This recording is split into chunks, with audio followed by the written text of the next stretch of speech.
Right, well, after months and months of shutdowns, Melbourne small businesses, as I said, will be opening on Wednesday. One industry, though, that's had it really, really tough is personal care, and it's going to look obviously very different.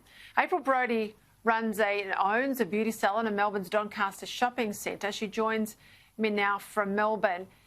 April, you and I spoke over the weekend how basically hope was ripped away from you on Sunday, and how beauty was treated so differently than hairdressing, even though both of them are professions that are up close around the face. It didn't seem fair.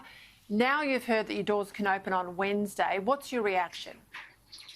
It's bittersweet. I mean, we're delighted that we can finally open, but to be only able to open and do 20% of our income. I mean, I've got many colleagues who it's 99% of their income they'll be unable to tap into because a client has to keep their mask on. So even if a lady wants a lip wax, they want electrolysis on the lip, never mind a facial, they cannot simply not have it done. It is terrible. And we're worried. We've looked at everything moving forward, and there's no message, no note to say that when we can have these services or when they can do them.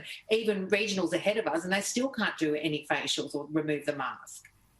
Okay, well, just on that point, I mean, explain the contradiction. So I can go to a hairdresser, have someone blow dry my hair, and obviously hot air's moving around me. If I've got a cup of coffee, I can take off my mask, drink my cup of coffee. But if I went to you, and I could sit there for an hour or 2 hours, however long it takes, but if I went to you and I wanted something that required me to take the mask off, you're not allowed to do that. Simply not at all. And we've taken a very high stand as an industry. We've got safe clinics. We've got a safe clinics program that every beauty therapist, dermal therapist has completed. Our protocols are world standard. We have, as an industry, really drawn the line and really stepped it up. Yeah, it's hard to think that an industry like beauty that can't basically touch a good half of the face is going to be viable. Give me a sense of the sort of costs you've had to bear, why you've been shut down and not earning any revenue. Those costs are still there, aren't they? Absolutely. I'm in debt with Westfield, like a lot of other people. I'm in rent. I'm over 30,000 in arrears with my rent. I have leases on machines that I owe. One laser in particular could cost anyone up to 150, 200,000. And some clinics have got 4, 5, 6, 7, 8, 10 of these machines just sitting there doing nothing. It's terrible. And there's girls crying. They're losing babies. There's their mental health in our industry it's just horrendous. Today there was girls just sobbing, just not knowing what they're going to do. One of the interesting things about your industry, at least men go and get their hair cut, and men you'll find in salons holding a pair of scissors, but your industry predominantly is a female-dominated industry, owned by women, run by women, most workers are women, most of the clients in your industry are women. You don't belong to a powerful union. Do you think that's got a lot to do with why you've been so slow to get some relaxation?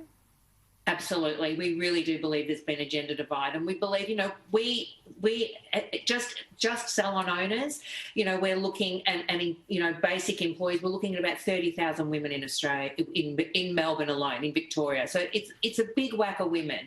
These women are proud women. They run really smart. They run really great businesses. They're not thousands in debt, they're millions in debt. They've also got other costs. They've got kids, they've got school fees, they've also got sporting costs they have to pay for their kids. Food. There's a lot of people that just can't put food on the table. They are just sobbing. They just don't know what to do. It's terrible. Do you think the government has listened to small business? Absolutely not. They definitely haven't listened to us. We've put so many cases forward.